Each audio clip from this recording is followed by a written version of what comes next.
Preparing the rootstock. Choose a rootstock the same size as the scion. Flatten the rootstock's top using a sharp pruner.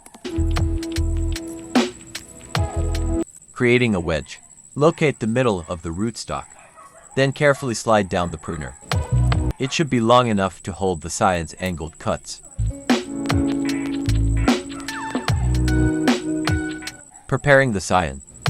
Trim the edge of the scion, making two opposing angle cuts. The ideal size of the scion is around 3 to 5 inches long. Making the graft. Carefully insert the scion into rootstock slit. Make sure that cambiums are in contact.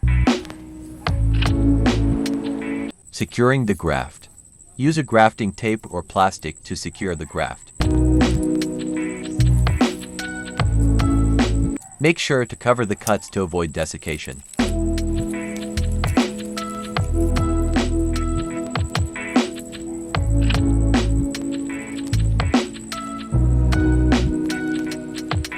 Wait for 30 to 45 days to see results.